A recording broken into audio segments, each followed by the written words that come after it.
guys, this is Fred Bowler, the Wildlife Ambassador. And so we're talking about wild hogs and the number of little piggies they have. Um, on the gestation, female hogs, of course, females.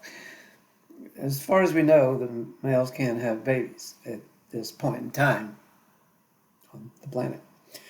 Anyway, gestation period is anywhere from about 110 to 120 days. That is amazingly fast. And matter of fact, when one group of babies is being weaned, she's already pregnant. And I guess an average clutch is about 6 to 8 babies. They can have a little more or a little less. Well, also, female hogs can become pregnant at 6 months. So they start early, build quick.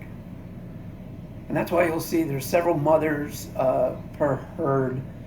You know what? I'm going to find out what a group of hogs is called. My duty to you guys. I'll be right. Okay, a group of hogs is called a sounder.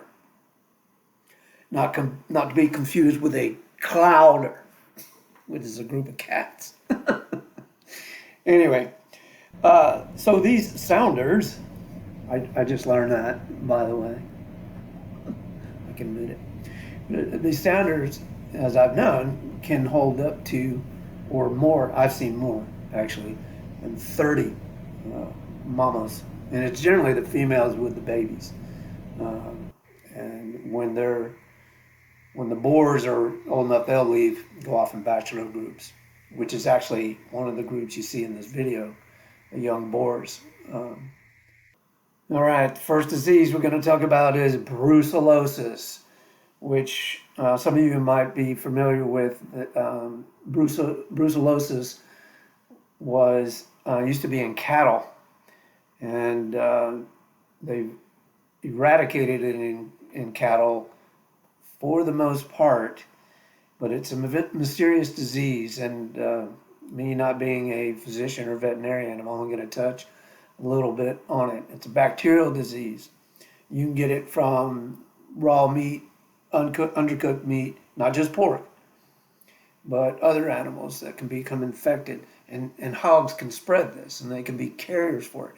Even when they get over it, they still can be a carrier for it, and that's the bad thing about it. So anybody coming in contact with this, say like hunters when they're processing their catch, or veterinarians if they're working on these animals, can be susceptible to the disease.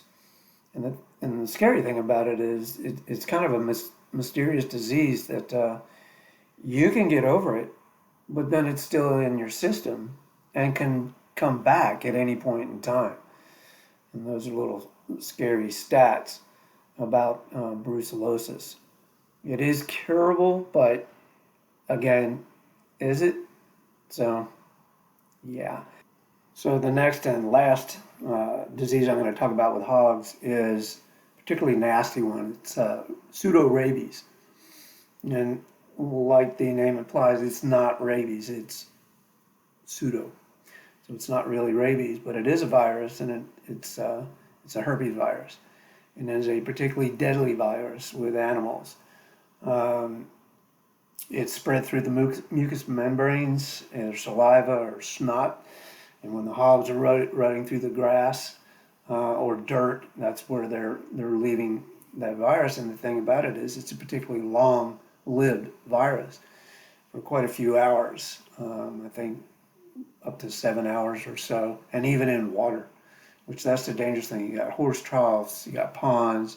It has been eradicated for the most part in the U.S. It has been eradicated in farm pigs, and there is a vaccine for it. But in feral population of hogs, they can still spread it, which in areas that have high populations of hogs, Florida, for one,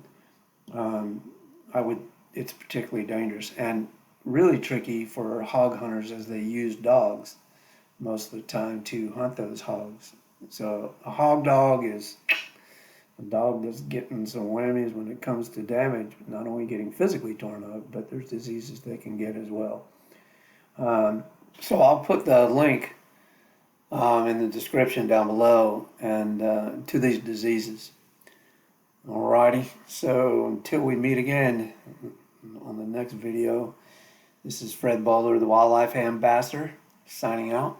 Y'all have a great day and thank you so much. And please subscribe. Alrighty.